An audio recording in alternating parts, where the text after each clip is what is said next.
This is the Conservative Outlaw. Make sure you give us a like and a subscribe and share with your friends. It helps us out, helps the channel out, helps us bring you more information. Good afternoon, everybody. Nice to see you on this beautiful fall afternoon. We are now on day 35 of the Democrat government shutdown. The Democrats' obstructionism will break the record for the longest government shutdown in American history tonight. The Democrats are intentionally hurting American families, workers, and businesses with this shutdown to fight for free health care for illegal aliens and to appease their radical left-wing base. And it's a total disgrace. This past weekend, Americans traveling to weddings, funerals, vacations, and meetings faced significant flight disruptions at airports across the country because of staffing shortages. On Sunday alone, more than 5,000 flights traveling to and from U.S. airports were delayed. Since the Democrat shutdown began, 4 times as many staffing shortages have been reported at air traffic control facilities compared to last year. TSA checkpoint wait times ballooned past 3 hours at Houston's George Bush Intercontinental Airport, with some passengers enduring up to 5 hours in line. At nearby William P. Hobby Airport in Texas, security wait times are routinely exceeding 1 hour. More than 13,000 air traffic controllers are continuing to work without pay. Because of the Democrats, these men and women who keep our airspace safe and moving will miss a second paycheck in a row this Friday if Democrats refuse to open the government.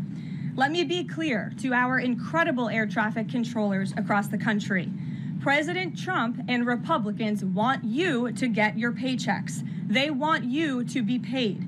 Please call on your Democrat senators and tell them to side with President Trump and Republicans to vote to reopen the government. Our nation's 4 largest airlines, United, Delta, American, and Southwest, have now all endorsed the Republican, nonpartisan, clean funding bill to end the government shutdown. Major unions, collectively representing tens of thousands of pilots, have also joined the airlines in calling on Democrats to pass the clean, nonpartisan CR. The travel industry is also imploring Democrats to end the shutdown and reopen the government.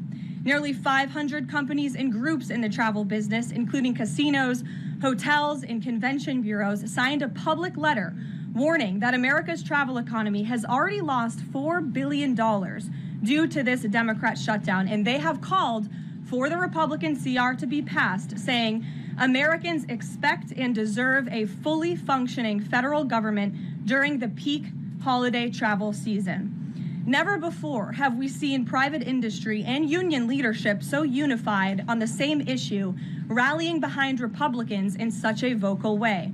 The Democrats have completely lost the plot. They are endangering the safety, prosperity, and livelihoods of millions of Americans. It's well past time Democrats do what they did 13 times under Joe Biden and pass the clean funding bill extension. All we need are 5 Democrat senators to put country over party and vote to end this reckless shutdown.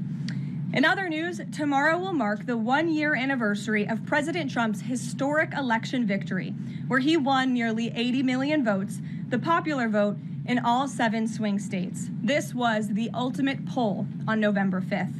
The president secured a mandate to make America great again, and he has delivered in record time. Never before have we had a president who has kept their promises like President Trump has. I'd like to go over a few of those with you.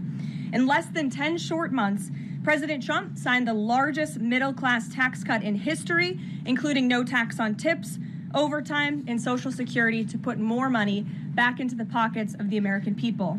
The president ended the southern border invasion of the Biden administration, made our border the most secure in history, and he is carrying out the largest mass deportation campaign of illegal aliens in our nation's history to protect our homeland, just as promised. President Trump has aggressively taken on drug cartels by declaring them as foreign terrorist organizations and even blowing up narco-terrorists who have tried to poison the American people with fentanyl and other illegal narcotics. President Trump defeated the Biden inflation crisis, and he continues to implement a pro-growth, America First economic agenda to make America affordable again, and we are seeing the results of that every day. Inflation has remained low and steady, averaging just 2.5% compared to the painful average of 5% under Biden, and we know it was historically higher than that for most of President Biden's term. Meanwhile, real private sector wages are on track to rise by almost $1,500 since President Trump took office, a significant change to the Biden years where private sector wages declined and were being wiped out by inflation. President Trump has ended the reckless war on American energy and unleashed energy dominance, with gas prices now plummeting to their lowest average levels in more than 4 years. President Trump implemented powerful tariffs to rebalance America's trade deals, protect American workers, and returning our country to be a manufacturing superpower once again. As a result, the president has secured trillions and trillions of dollars in private and foreign investments into the United States, which are creating high-paying jobs for the greatest workforce in the world. The president has restored America's place as the leader of the free world through his unwavering peace through strength foreign policy that has already ended 8 wars and counting. And the president ended illegal DEI initiatives in our federal government and is returning our country to a merit-based society based on common sense. President Trump protected opportunities for women and girls to compete safely and fairly by continuing to keep men out of women's sports. Americans have a president who works tirelessly, literally 24/7, to improve their lives and make our country better than it has ever been before. So with that, today we will open it up to questions, and we will start with our independent journalist in our new media seat, Julio Rosas. Julio, please start. Thank you. Thanks, Caroline. So over the weekend in Mexico, a mayor in Michoacan, Carlos Manso, he was assassinated while celebrating Dia de Muertos with his family. His assassination has sparked a lot of outrage. A lot of Mexicans are very upset. They're blaming President Claudia Sheinbaum for not taking the cartel threat seriously enough. Yesterday, she said that, once again, she's not going to allow any foreign military intervention to take on the cartels on Mexican soil, and that Mexico is not going to pursue a drug war similar to what they've done in the past. So my question is President Trump satisfied with Claudia Sheinbaum's approach to cartels? And if not, has Manso's assassination kind of opened up some new options for the United States to pursue regarding cartels? Well, first of all, with respect to this specific news item and this alleged assassination that took place in Mexico, I know the Trump administration, we are aware of that, and of course we condemn all political violence anywhere in all forms. As for Claudia Sheinbaum and the president's relationship with her, I think he has a lot of respect for her as president of Mexico, and he also really appreciates the coordination that she has provided to the Trump administration. I can't speak for her and what she's doing internally in her country. I can speak for the president in saying we are continually pushing Mexico to do more to tackle the drug trafficking and the drug cartels within their country, and we are working with them in any way that we can. And the president has obviously used the full range of executive options in his authorities to crack down on drug trafficking at our southern border and to designate these cartels as foreign terrorist organizations and additional actions as well. And just one more question. Sure. So at the Antifa roundtable that we were at just last month, myself and the other panelists made the recommendation to the president for, speaking of foreign terrorist organizations, to have Antifa not just be domestic terrorist organization, but be designated as a foreign terrorist organization since they have cells in other countries. He mentioned to Secretary Rubio, because he was in the room at the time, to look into that. So I just wanted to see if there's an update on that. Sure. That process is most definitely taking place. I don't have any announcements for you on that today, but I can certainly assure you the administration is working on it, and I'll check in on it and get back to you, Julio. It's a good question. Thank you very much. Jackie. Thank you, Caroline. Zohran Mamdani blamed the president for bomb threats and intimidation at polling locations. He said, quote, part of the general approach of the Trump administration has taken to intimidate voters with baseless allegations of voter fraud as a means of trying to repress the voice of Americans across this country. I want to give you a chance to respond to that. Yeah, I saw those comments from Mamdani. I think they are completely irresponsible, and they are based on zero evidence. And I think this is just another example of how the Democrat Party unfortunately stands for nothing. All they stand against is President Donald Trump. And I think it's quite sad to see that we have someone at the top of the ticket on an election day today saying such things about the president when he obviously had absolutely nothing to do with those threats. And on the shutdown, Democrats have been pretty quiet about the president's push for the nuclear option, terminating the filibuster. Is there any concern around here that Democrats might actually want Republicans to get rid of the filibuster so that one day, when they're in power again, the door's already open for them to pack the Supreme Court, give statehood to D.C. and Puerto Rico, make mail-in balloting permanent, those kinds of things? I think the president has been very realistic and strong in his position on the filibuster. He's been very vocal about it. I just spoke to him about it. He feels really strongly about this. Republicans need to play tough and they need to play smart. That's how the president feels. And we know that Democrats, if they are ever given a chance at power again in this city, they will absolutely take away the filibuster from the United States Senate. In fact, you had 49 Democrats who already voted to do this before. The only reason it did not move forward was because you had 2 Democrats who are no longer in office because they were run out of town by the far left radical base of their party. And so President Trump is quite clear on this. He wants to see Republicans move as many good pieces of legislation for our country forward in the next 3 years of his administration as they possibly can. And the filibuster is one means to doing that. Talked to Johnson and Thune about it. I know that they had both voiced some opposition. Have there been any conversations with them? He has. He's made his position to them very clear, both publicly and privately. Ouija. Can you help clear up some confusion about SNAP benefits? Because Sure. The president just posted that they will only be given out when the radical left Democrats open the government and not before. But just yesterday, the administration said it would comply with the court order to expend the full amount of SNAP contingency funds by end of business day yesterday. So did the administration distribute that money or defy that court order? No, the administration is fully complying with the court order. I just spoke to the president about it. The recipients of these SNAP benefits need to understand it's going to take some time to receive this money because the Democrats have forced the administration into a very untenable position. We are digging into a contingency fund that is supposed to be for emergencies, catastrophes, for war. And the president does not want to have to tap into this fund in the future. And that's what he was referring to in his Truth Social post. So the Department of Agriculture, as for the latest SNAP payment in the judge's order, put out guidance to states today on how to get that money to the recipients of SNAP, but it's going to take some time. The best way to get the full amount of SNAP benefits to those beneficiaries is for Democrats to reopen the government. So to anyone who is a SNAP beneficiary at home who needs that assistance, and the president was just saying, this is for people who are truly needy, who need food, who need this assistance from the United States government. Democrats are holding it up and making it difficult for the administration to get those payments out the door. So if you are at home and you want your SNAP benefits, call the Democrats and tell them to reopen the government. Blocking that contingency fund for the future if this shutdown lingers on? Look, the president does not want to have to continue to dip into a contingency fund that doesn't even have enough money, by the way,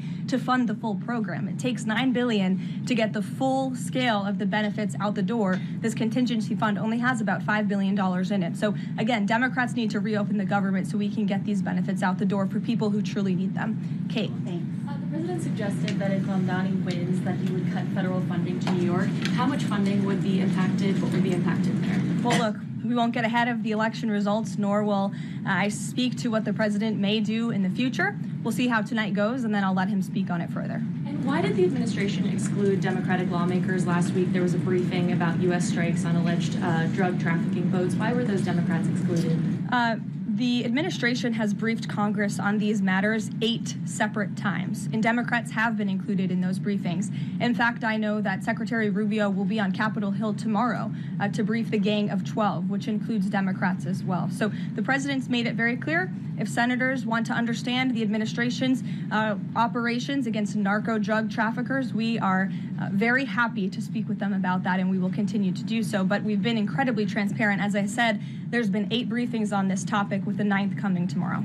Rachel. Thanks, Caroline. There's been some reporting out there about the possibility of furloughed workers not getting back pay. We know that the president signed that bill into law in his first term. Does the administration guarantee that all furloughed workers will get back pay? This is something we are very much open to discussing with Democrats as part of the discussions about the continuing resolution to keep the government open, and it's something that Republicans are talking with Democrats about right now. I won't get ahead of those negotiations or discussions. That's a possibility that may not happen, even though it's law. I just said Republicans in the White House are very much open to discussing this with Democrats. And just one last question. As this government shutdown now drags on, about to make history as the longest government shutdown in American history, can you talk about what the president is personally doing to try to see an end to this? He's pushing Republicans to keep voting and to keep opening up the Senate floor to vote for the clean continuing resolution. He had the Senate Majority Leader and the House Caucus Leader, Hakeem Jeffries, here at the White House to talk about this in the very early stages, to give them a chance to come to their senses and avoid this entire government shutdown at the very beginning. And they chose not to. And I think it's been very clear to everyone in this room and to everyone across the country that the Democrats are playing partisan politics with our United States federal government. And all Republicans have wanted to do for the last 35 days is reopen the government. That has been the president's position since day one. It is his position today on day 35. And all we need are 5 common sense Democrats with have a little bit of courage and come to the table and vote with Republicans. I saw Senator John Fetterman on television last night saying that he hopes more folks in his party will step up. And we certainly agree with him on that point. Sure. Caroline, the president posted on True Social that the voting underway in California is, quote, rigged. What evidence does he have of that, and what does it mean that mail-in ballots in that state are under legal and criminal review? By whom and why? And also, in this vein, does the White House still plan to issue an executive order banning mail-in voting, and what legal authority do you have to do that? The White House is working on an executive order to strengthen our elections in this country and to ensure that there cannot be blatant fraud, as we've seen in California with their universal mail-in voting system. It's absolutely true that there's fraud in California's elections. It's just a fact. It is just a fact. They have a universal mail-in voting system, which we know is ripe for fraud. And if you want to deny that, I'm happy to provide you all of the evidence for it. I'd be glad to send that to you after this briefing. Rigged. Fraudulent ballots that are being mailed in the names of other people, in the names of illegal aliens who shouldn't be voting in American elections. There's countless examples, and we'd be happy to provide them. As for executive action the White House is taking, yes, we are looking into that. And like any executive order, of course, any executive order the president signs is within his full executive authority and within the confines of the law. Stephen. Thank you, Caroline. I've got 2 questions I'd like to ask you about New York, but first I'd like to ask you about breaking news from the Attorney General. She revealed just about an hour ago that the Biden Justice Department seized President Trump's official first-term phone and subpoenaed his private phone records. Do you have a reaction to that? And also, do we know if they actually got those private call records? I saw the Attorney General's post on that. For additional questions, I would refer you to the Department of Justice, but I think this is just further evidence of the egregious overreach and weaponization of government that took place under the previous White House against then former President and now President Donald J. Trump. It was a clear effort by the Biden White House and the Biden DOJ to go after the president, and this is just further evidence of that. On New York, we've seen the president's messages that he's put out, but could you describe how he's feeling as a New Yorker watching this election? Well, the president is a New Yorker and he loves New York. It is his home. He talks about that all of the time, and he's made his thoughts on this election quite clear, I think, himself. In the back, yes, go ahead. Thank you. Over the weekend, there were reports. I was going to you in the green, but go ahead and then you can have your question. Thank you. Over the weekend, there were reports that President Trump was due to host a president of Syria, Ahmad al-Sharia, on Monday. Do you have any preview for that meeting? Is he expected to invite him to join the U.S.-led anti-ISIS coalition? I can confirm that that meeting will be taking place here at the White House on Monday, and this is part of the president's efforts in diplomacy to meet with anyone around the world in the pursuit of peace. And as you know, when the president was in the Middle East, he made the historic decision to lift sanctions on Syria to give them a real chance at peace. And I think the administration, we've seen good progress on that front under their new leadership. And so he will be here at the White House on Monday, and I'll let the president speak further on it on Monday. Yes, go ahead. Thank you, Caroline. I was just curious, you had mentioned there that President Trump, as we know, has been speaking with Republican leaders in Congress about reopening the government. Is he involved in any other negotiations? And is he prepared to sign something if a deal does come out by the end of this week? On top of that, with SNAP benefits, does he have any authorities or considering any authority there to release more funds to help people who are desperately needing these benefits? So look, I think I've already answered the question on SNAP. We're complying with the court's court's order, and we're getting that partial payment out the door as much as we can and as quickly as we can, but it's going to take some time because, again, this is a prorated payment that we're tapping into a contingency fund for. The best way to get those payments out the door is for Democrats to reopen the government. But yes, the president is in constant communication with his friends on Capitol Hill. They know, they call, he answers, he picks up the phone. He's a very transparent president in that way. And as soon as the Democrats pass the clean continuing resolution, President Trump will be here to sign it. Michael. Thank you, Caroline. President Trump has threatened to go into Nigeria guns a-blazing if Nigeria's government does not stop the killing of Christians in that country. Has the White House heard back from Nigeria's government on this threat? As the president stated, Michael, if the Nigerian government continues to allow the killing of Christians, the United States will immediately stop all aid and assistance to Nigeria and may take action to wipe out the Islamic terrorists who are committing these horrible atrocities, especially against innocent women and children. I don't have any further announcements on that for you today, but I can assure you the President of the United States is watching this situation unfold very closely, as is our Secretary of State, Marco Rubio. Caroline, President Trump has endorsed Andrew Cuomo in New York City's mayoral race. He has not by name endorsed Winsome Sears in Virginia's gubernatorial race. Why is that?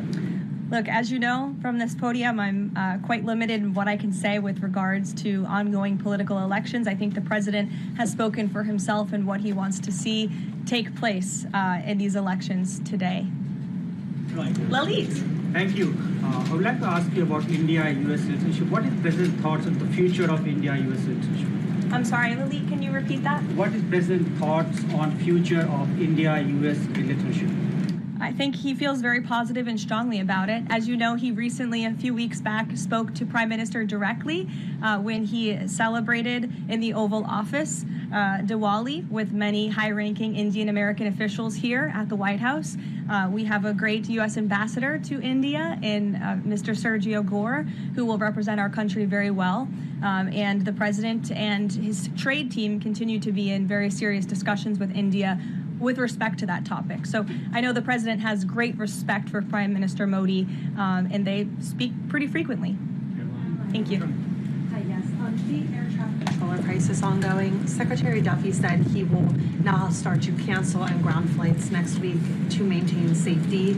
Should people fly next week given this new information? And is the administration encouraging people to stop flying altogether and look at alternative transportation modes? The administration is encouraging Democrats to reopen the federal government so this chaos and disruption to our air traffic control system in the United States of America stops.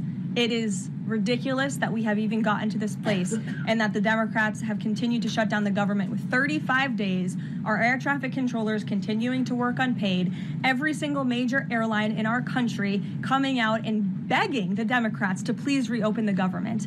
And you had a Democrat staffer who was quoted, I believe in Politico a few weeks back, saying, short of planes falling out of the sky, we are not going to reopen the government. That is a reckless and dangerous statement from someone who didn't want to put their name on that statement, but we know it came from the Democrat Party. And I think we're very clear. We want to reopen the government so we can resume travel in the safest and most efficient way possible, especially as we head into the busiest travel season of the month. We have Thanksgiving in a few weeks. And so Americans across the country need to make it very clear to their Democrat representatives that we want this government to be reopened so we can resume safe and efficient travel. Fran. Caroline, as of last I checked, the president still had not commented on the death of former Vice President Dick Cheney. Is the White House involved in funeral arrangements in any way? Does the president plan to speak at the funeral? Has he spoken to anyone in the Cheney family today? And does the White House have an opinion on whether or not the former vice president should lie in honor or stay in the Capitol? I don't believe the White House is involved in that planning, or at least hasn't gotten to it yet. I know the president is aware of the former vice president's passing, and as you saw, flags have been lowered to half staff in accordance with statutory law. Jasmine. Thank you. Back on the question of the filibuster, how much political capital is President Trump willing to expend to get Republicans to do what he's asking? I mean, will we see him at the Hill? Will he be calling folks over here. What exactly is President Trump planning to do outside of these Truth Socials and maybe some of these private conversations to get Republicans to fall in line? Look, I think you'll see. I think you'll see the president continue to engage very strongly and consistently with his friends on Capitol Hill. I don't have any meetings to read out for you at this time, but I think you should stay tuned and keep your eyes on Truth Social on this matter. The president's making his position on it quite clear. And again, he is right. Republicans need to play tough. We know that this is what the Democrats will do if they are ever given the keys to power again. And he wants to pass as many good pieces of legislation as we possibly can for our country and for our people. That includes election integrity reforms. It includes additional tax policy. It includes, fixing our immigration system further in ways that only Congress can. And the president fears with a Democrat Party that is so radical and opposes everything he does and everything he says, this is the only option for Republicans to move forward. Karen. Question. President Trump said to CBS in the 60 Minutes interview that he did not know the Binance founder, which he pardoned. What exactly did he mean for that? I know it caused. He means he does not know him personally. He means he does not have a personal relationship with this individual. And when it comes to pardons, the White House takes them with the utmost seriousness, and the president understands the responsibility that he has as president to issue clemency and issue pardons to individuals who are seeking that. That's why we have a very thorough review process here that moves with the Department of Justice and the White House counsel's office. There's a whole team of qualified lawyers who look at every single pardon request that ultimately make their way up to the President of the United States. He's the ultimate final decision maker.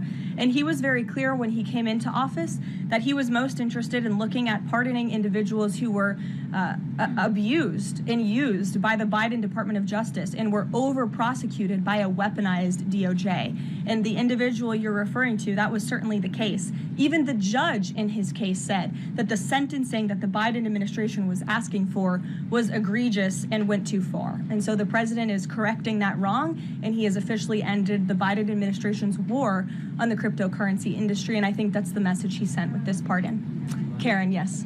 Back on the issue of back pay for furloughed workers, you said that the White House is open to discussing that with Democrats, but what would that discussion even be? There was a law, the president signed it in 2019. What could a discussion look like? Why is that even open for discussion? Look, Karen, as I said, Republicans are talking about that with Democrats right now, and I don't want to get in the middle of those sensitive conversations. But as we've complied with the SNAP order, the White House, the administration is always going to comply with the laws. We're always going to comply with the ruling of judges across the country. But the Republicans are discussing this matter with Democrats right now. Why would there even be a consideration of not paying those workers? Tom Dempsey with News Nation. Big day in the Supreme Court tomorrow with President Trump's tariff policy facing a legal challenge. What's at stake with that case? And if the Supreme Court rules against the Trump administration, what is Plan B for trade policy?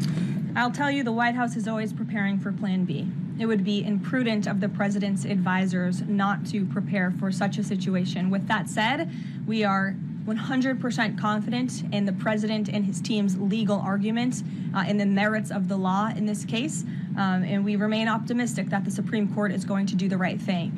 The importance of this case cannot be overstated. The president must have the emergency authority to utilize tariffs. Look at what President Trump has been able to do with the leverage and the power of tariffs. He's been able to sign peace deals all over the world and end global conflicts and literally save lives.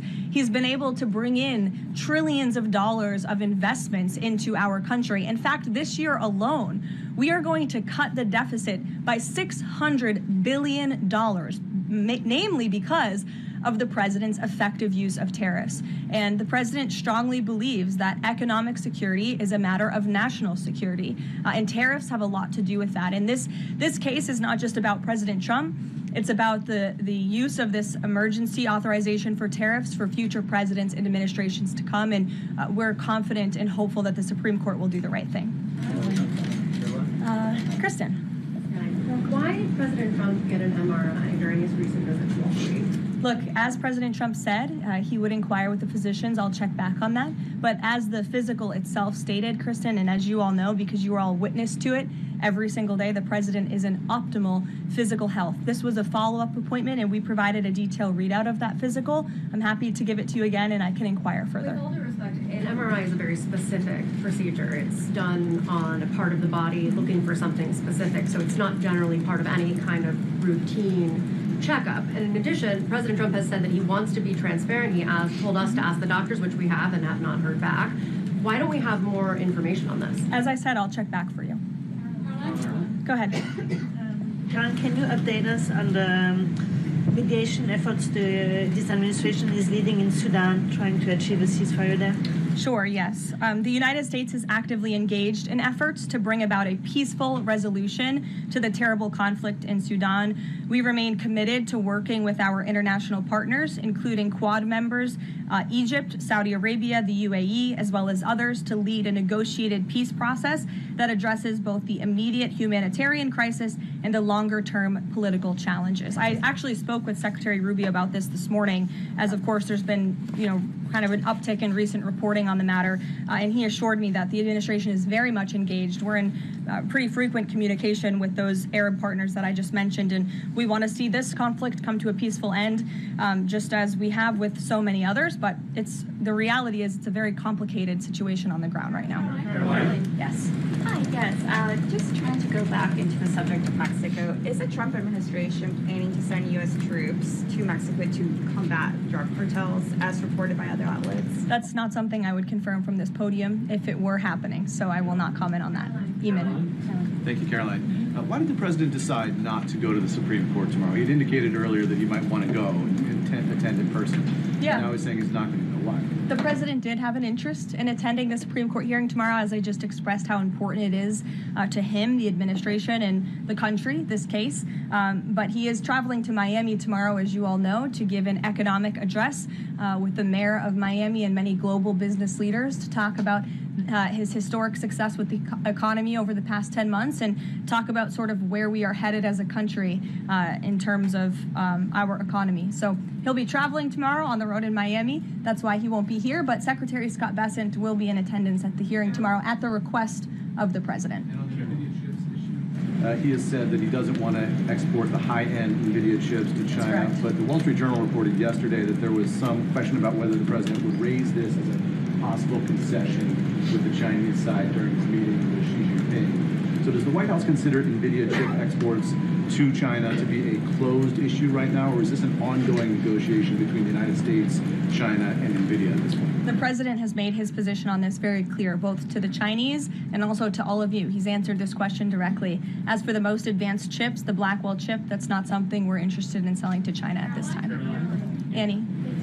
Does the president think that the results of the Virginia or New Jersey gubernatorial races tomorrow, or statewide races tomorrow, will in any way reflect a voter sentiment towards his administration? Look, Annie, I'm not at liberty to talk about the election results, and I certainly won't get ahead of them. I'm not going to engage in hypotheticals that may or may not happen tonight. We'll have to watch and see. And I'm sure you'll hear directly from the president tomorrow on that point. Unsnap, just really quickly. Is there anything that prompted the president's tweet this morning? Because it did seem quite different from some of his other communications about SNAP. It seemed a little bit out of the left field. I'm just wondering if he had a conversation or if there's anything you're aware of that caused him to decide to, at around 11 o'clock, to send out that message. Look, the president is constantly well read on the news, as you know, and he is very much aware we are in day 35 of a government shutdown in which these SNAP benefits, we're pushing them out the door. USDA put out that guidance to the states this morning. The president was aware of that, and he wants to make it very clear that these benefits are in jeopardy because of the Democrats, and they should just open the government so that we can continue getting these funds out the door in an easier and more efficient way.